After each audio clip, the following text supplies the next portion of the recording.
Você não pode mais viver uma vida de derrota espiritual. Jesus disse: Meu fardo é leve, meu jugo é suave. Quando nós tomamos sobre nós o jugo de Cristo e aprendemos dele, nós entendemos a humildade de coração e encontramos o descanso para a nossa alma. Uma derrota espiritual, ela já se compõe no momento em que as suas ideias já não estão mais em conformidade com Cristo. Os seus pensamentos não estão mais em busca do reino de Deus. Você já está sofrendo uma derrota espiritual, mas não acredita que isso está acontecendo. Você não acredita, porque os frutos do Espírito Santo, eles não podem mentir. Eles são paz, longanimidade, temperança, mansidão, domínio próprio, fé. Quando você começa a perder essas coisas, quando seus olhos já não estão mais ungidos, quando a sua boca já não tem mais unção, você cai nos frutos da carne. Inveja. Muitas vezes a inveja está disfarçada de coisas que você nem percebe. Eu preciso ter isso aqui para mostrar que tenho, ou porque os outros têm. Você cai nas bebedices.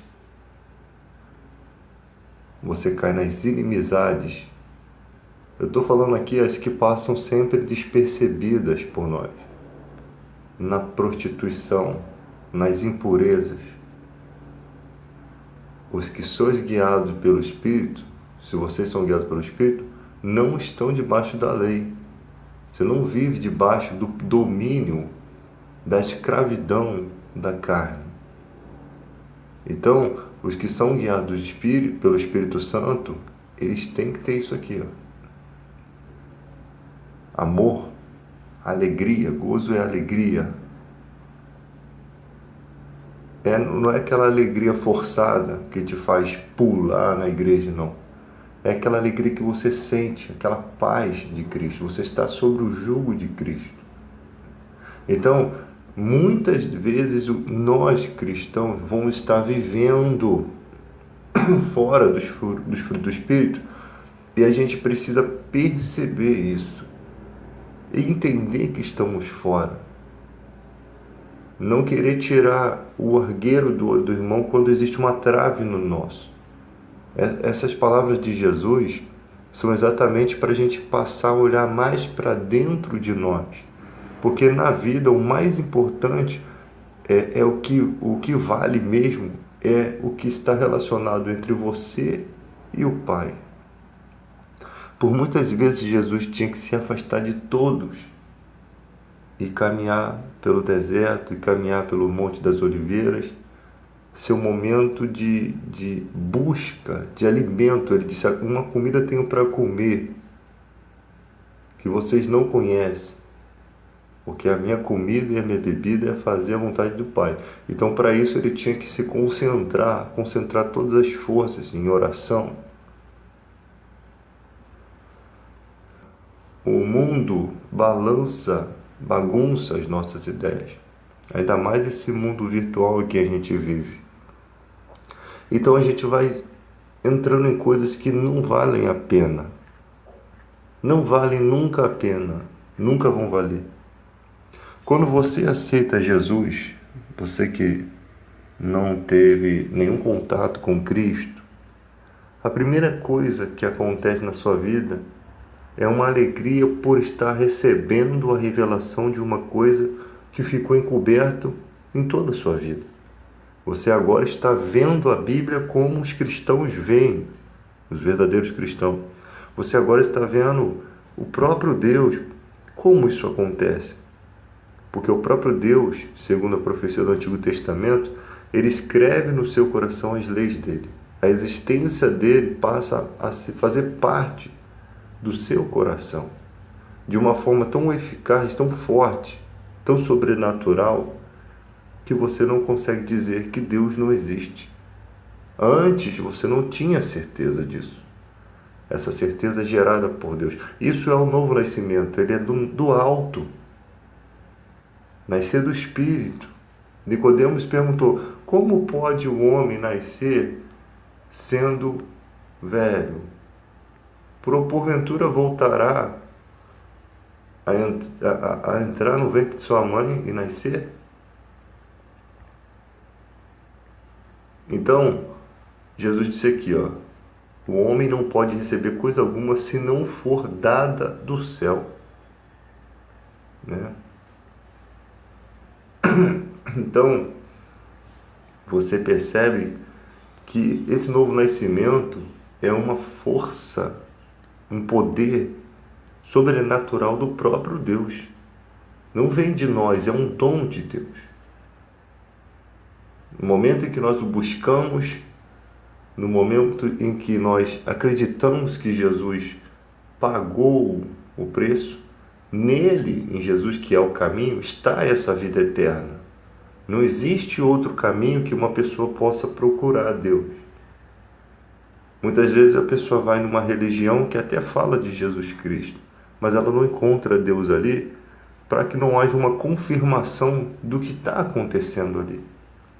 Porque existem muitas coisas distorcidas, muitos campos em que o adversário, Satanás, poderia ganhar uma ideia no seu pensamento e manchar a sua ideia da imagem de Cristo.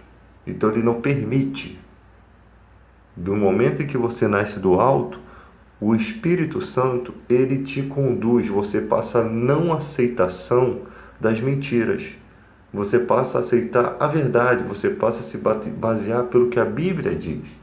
Ela é o nosso manual de conduta. Se ela diz não, é não. Se ela diz sim, é sim. Se ela diz que o ensinamento é errado, está errado. O Espírito Santo nos convence do pecado, da justiça e do juízo. Ele faz esse papel de nos confirmar se algo está errado. Você pode ver que em toda a nação cristã existem muitas deturpações, mas na sua maioria há uma concordância muito grande. Há uma concordância, né, nos assuntos mais importantes. Assuntos que poderiam fazer com que, por exemplo, consultar os mortos em detrimento dos vivos é uma prática errada na Bíblia. Nenhum dos cristãos verdadeiros pode aceitar isso, porque o Espírito Santo ele diz: não, isso está errado, isso não é assim. A mentira é quebrada. Então, como você aceita a Bíblia naquele momento que você se converte? Você passa a aceitar a Bíblia como uma escritura sagrada porque ela revelou Jesus Cristo a você, ela revelou o Pai a você. Então essa confiança é gerada pelo próprio Deus. E o Espírito Santo, ele diz: isso está errado. Por quê? Uma simples prática dessa poderia trazer uma oportunidade para o mal apresentar coisas terríveis para a sua vida. E ainda fazer você contaminar outras pessoas. Então a igreja toda, os mais maduros na fé, vão dizer: não, você está equivocado. Não, para por aí. Olhe para a Escritura. É assim que funciona. É o Espírito Santo movendo a igreja. Mas por conta desse conhecimento, dessa luz, vão haver lutas no mundo espiritual para que você se perca. Mesmo depois de você amadurecer na fé, existe uma outra esfera de luta. Na parábola do semeador, mostra os que receberam a semente entre os espinhos, ouvem a palavra, mas os cuidados desse mundo, os enganos das riquezas, as ambições de outras coisas, entrando, sufocam a palavra e ficam infrutíferas. Então, é capaz de você ter um bom conhecimento bíblico. Aí você começa a prosperar. Aí você começa a andar bem vestido, comer nos melhores restaurantes. Aí você começa a fazer coisa errada. Aí você já começa a olhar para uma mulher que não é sua, você já começa a querer relacionamentos. Esses são os cuidados desse mundo, são os enganos das riquezas. O objetivo é fazer você esquecer Jesus Cristo, que é, como diz a Bíblia, a pérola que um comprador de pérola vê, observa que ela vale mais do que todas, vende tudo que tem e compra ela. Está na Bíblia. Então, o diabo quer roubar essa pérola de você. Essas ambições, elas são frutos da sua carnalidade. Como diz a Bíblia, o espírito, ele guerreia contra a carne e a carne se opõe ao espírito. Então você está nessa batalha constante de dizer não aos seus desejos. Eu tenho certeza que quando o homem olha uma mulher bonita e ele não está fortalecido na fé, ele começa a lhe cobiçar. Ele começa a desejar, ele começa a criar ideias nos seus pensamentos.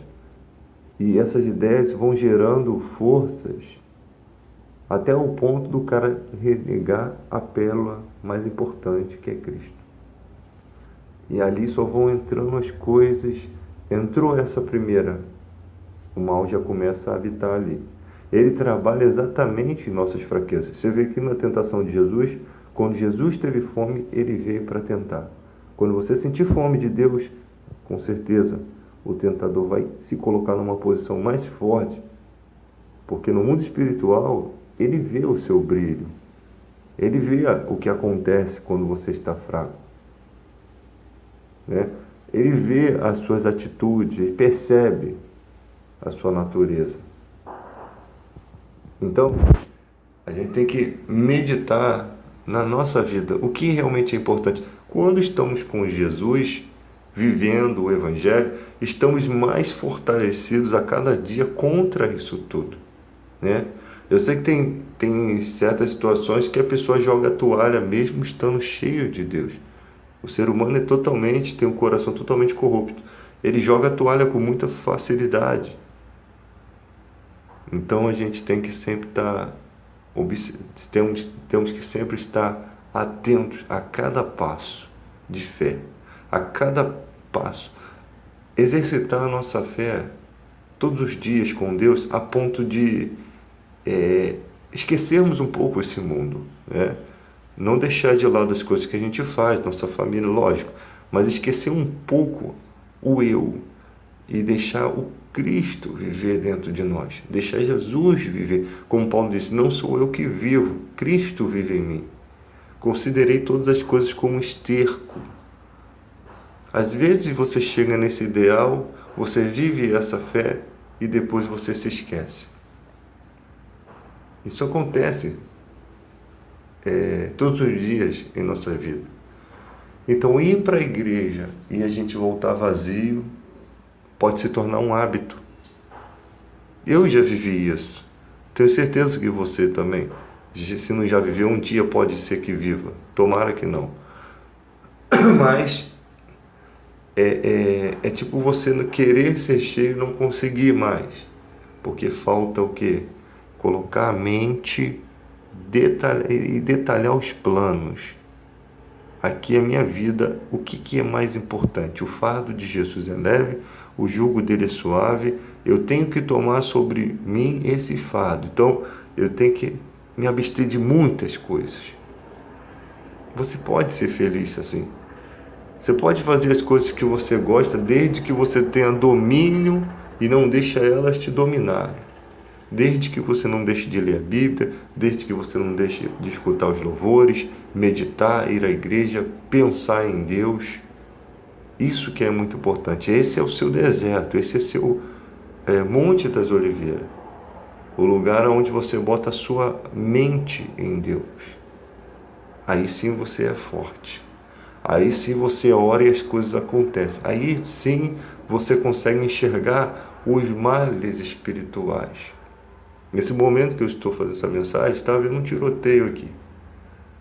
E é um momento de oração, é um momento que a gente tem que orar para neutralizar o que tiver que ser neutralizado, para que aconteça somente o que tiver que acontecer. Porque às vezes as mudanças são importantes, né? Mas a gente tem que orar, a gente tem que pedir proteção, a gente tem que pensar, né? Eu falo a gente tem porque é uma gíria comum do brasileiro. Analisar que as pessoas precisam da nossa oração, as pessoas precisam de nós, as pessoas precisam que os cristãos estejam de prontidão. Muita gente está preocupada com o 666, quem vai ser o homem da iniquidade, e quando Jesus disse, orai e vigiai, a gente não sabe que dia e que hora ele volta, ele só nos mandou orar e vigiar. Pode ser que a gente nem perceba tudo o que estiver acontecendo, ou só entenda quando estiver acontecendo, mas estivermos com azeite, nós não seremos como aquelas virgens que eram nécias, nós seremos as prudentes, que dormiram, mas quando acordaram, né, ainda existia o azeite. Dá a impressão que, na verdade, quando Jesus voltar, muitos vão estar realmente no seu sono físico, porque o mundo ele é de dia num lado e de noite do outro. Então, quando Jesus voltar, em alguma parte do mundo vai ser noite. Muitos vão ser como aquelas virgens, onde 5 delas acordaram do seu sono comum, mas tinham o azeite, se preparavam. Elas não foram dormir no dia anterior em pecado. Elas não estavam nas farras, nas bebedices, sendo virgens de Cristo. Preste atenção. A cobrança é para as virgens, as noivas, as igrejas, os cristãos, cada pessoa. Você não pode dormir sem pensar que você errou com Deus. A vida de Sansão nos dá uma lição muito linda. Quando Sansão não se sente abandonado, mesmo tendo quebrado todos os seus votos. Todos os seus votos. Ele, pela fé, ele vai até Deus. Ele teve os olhos vazados na escuridão. Ele sabia que Deus ainda podia mudar as coisas. No fundo do poço. Uma vez que você é escolhido, isso não muda. Uma vez que você se torna filho de Deus, isso não vai mudar. Ainda que você faça escolhas terríveis, ainda que você erre, nunca vai mudar. Por quê? Porque os dons de Deus são irrevogáveis. Enquanto existe vida, você tem a oportunidade de fazer como Sansão. E olha que aquilo ali é muito mais antigo. O Novo Testamento, diz a Bíblia, que é baseado em melhores promessas. Né? Melhores promessas, é a nova aliança no sangue de Jesus. Foi pago o preço. Então, antes disso, Sansão, pela fé, já aprendeu isso. Ele não errou a vida dele toda contando com esse momento. Simplesmente houve realmente os equívocos dele, mas ele sabia que uma vez escolhido, essa situação não podia mais mudar. No reino do céu, o que é nascido da carne é carne, o que é nascido do espírito é espírito. No reino do céu, você nasceu do espírito, está nascido, não tem como retroceder. Você pode ver na história que Deus, quando vê Caim e Abel, Deus conversa com Caim. Depois de Caim fazer besteira, Deus dá a oportunidade de Caim viver. Deus dá a oportunidade de Adão e Eva continuar vivendo. Se afastaram de Deus. E Deus mudou a vida de Eva quando ela recebe um filho, que ela diz que Deus deu-lhe um filho no lugar de Abel.